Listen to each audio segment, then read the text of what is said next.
2, 3, funky.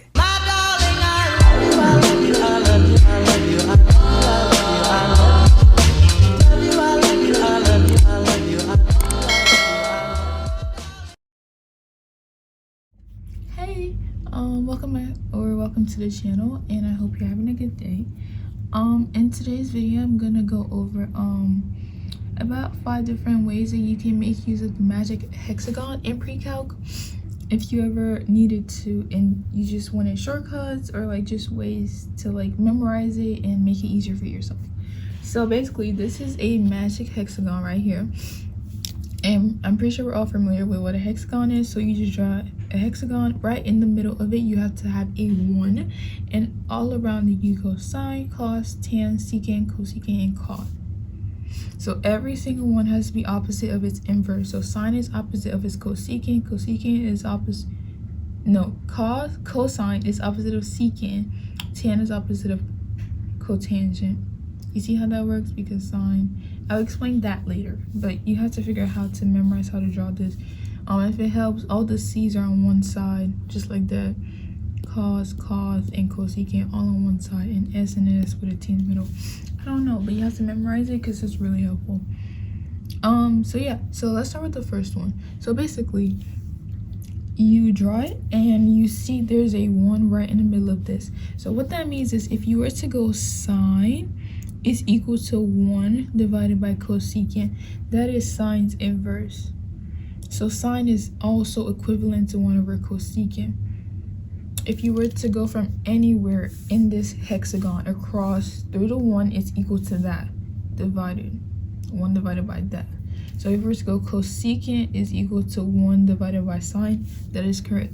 Cot is equal to 1 over tan, that is correct.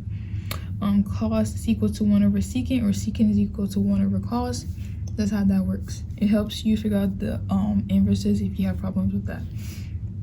For number 2, we have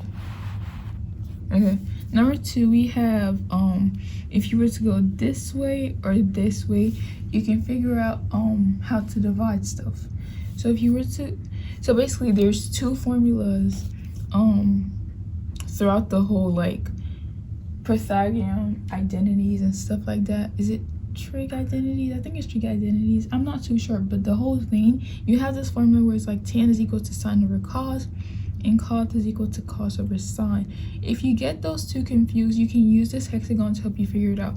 There's supposed to be 1 in the middle, but I forgot to write it. But anyways, so if you go this way across, it shows you that tan is equal to sine divided by cos. If you go the other way across, it shows you that cot is equal to cos. Jesus Christ. Cos is equal to cos over sine. That's the shortcut and it helps. I feel like out of everything, this might be the most useful one because it saves you time from having to multiply stuff. Here's how it works, and it's literally so cool. Like, I just figured this out after I finished the whole unit, and it's literally so cool. So you have your hexagon thing, right? So how it works is you take 2 stuff on the little hexagon, like for example tan and cos, and you multiply that, and whatever's in the middle is your answer. How cool is that? So for example, tan times cos will give you sine, because we know that tan is sine over cos, and if you multiply that by cos, you will cancel that out and it will give you sine. Like, what? And also another one, if I were to do secant times sine, it would give me tan. We know that secant is 1 over cos, and if you multiply that by sine, it would be sine over cos, which is tan. Oh my god. And that is literally the coolest thing.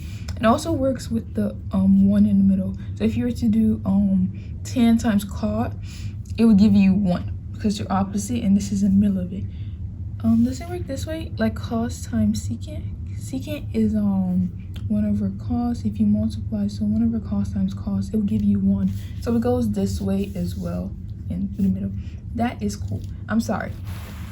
Okay, let's move on. So for number 4, a little bit complicated, I guess. Not really, but I guess. So again, with the whole hexagon, right? Hexagon, And if you were to go through the circle, so you go right and down, right and down. Your right should be plus and your down should be equal. So sine plus cos is equal to 1. You should recognize these, so it makes it easier. So yeah, that's how that works. So just the 3 triangles right here, from tan plus 1 equals secant. Don't forget to put your little square and your theta, and you have basically all the formula for that. Another way to write these, because sometimes you do need to rewrite it. So for example, if you want to go from this to this, you would have to subtract cosine to both sides, and you have 1 minus cosecant is equal to sine squared theta. So if you were trying to go to this without, you know, doing that, you could also do it the exact same way, but this time you're going up and to the left, up and to the left, up and to the left, and the little 3 triangles. So you go from 1 minus cos equal to sine. 1 minus cos squared theta is equal to sine squared theta. And it works for all of them. So cosecant squared theta minus cos squared theta is equal to 1. And that's how that works.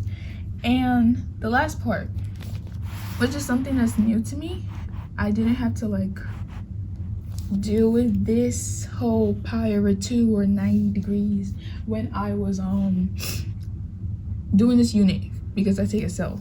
So like yeah, but it's just something that was pretty cool, I guess. I don't know. Okay, so just keep it in the back of your head that 90 degrees is also equal to pi over 2, because you know that pi is 180 degrees, so divided by 2 is 90 degrees. So from radians to degree, same thing. So I could also rewrite this as pi over 2, or this is 90 degrees, so don't let that confuse you. So here's how this one works. You just go straight across, straight across, straight across. You go backwards, backwards, backwards, whichever one you need. So if you were to have a problem that said, what is cos pi over 2 minus theta divided by secant, you would look over here and figure out that this is equivalent to sine theta, and so you can replace it divided by secant. And that's just how that works. So if you have tan pi over 2 minus theta, it would be equivalent to cos, and you just replace it. And that's how that works, and I hope it helped, and I hope you found it useful, and I will see you in the next one. Bye.